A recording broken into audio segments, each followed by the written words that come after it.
Hi అండి, నమస్తే. నేను మీ లక్ష్మీస్ తెలుగురుచికి స్వాగతం.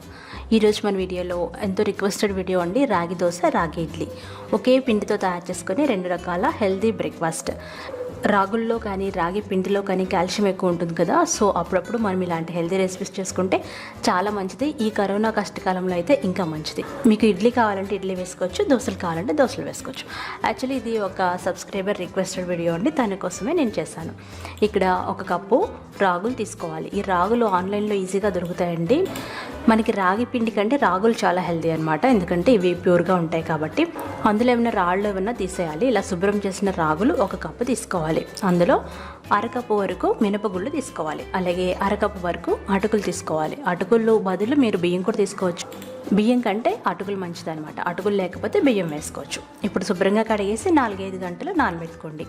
నానిన తర్వాత గ్రైండర్లో కానీ మిక్సీలో కానీ మెత్తగా రుబ్బి ఒక గిన్నెలో పెట్టుకోండి. నెక్స్ట్ డే చూస్తే చాలా బాగా ఫర్మెంట్ అవుతుంది, లేదంటే 5-6 గంటల్లో కూడా బాగా ఫర్మెంట్ అవుతుంది. ఇది సమ్మర్ కాబట్టి బాగా ఫర్మెంట్ అయ్యి పైన పెట్టిన మూత పైకి పొంగిందనమాట. చూసారు కదా.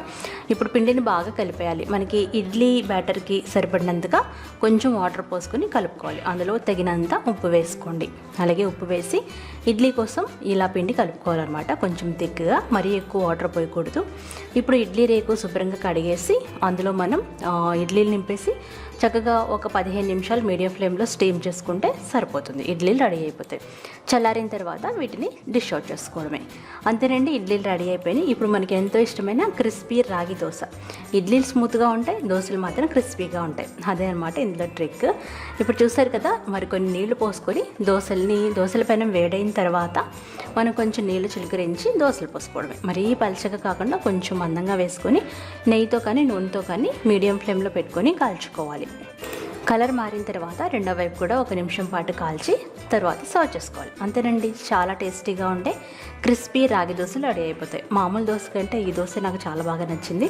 మీరు ఒకసారి ట్రై చేయండి, పిల్లలకు కూడా అలవాటు చేయండి. అలాగే ఈ కరోనా కాలంలో కొంచెం హెల్తీ బ్రేక్ఫాస్ట్ తినడానికి ట్రై చేయండి. దీనికి నేను ఇక్కడ పుట్నాల చట్నీని సర్వ్ చేస్తానండి.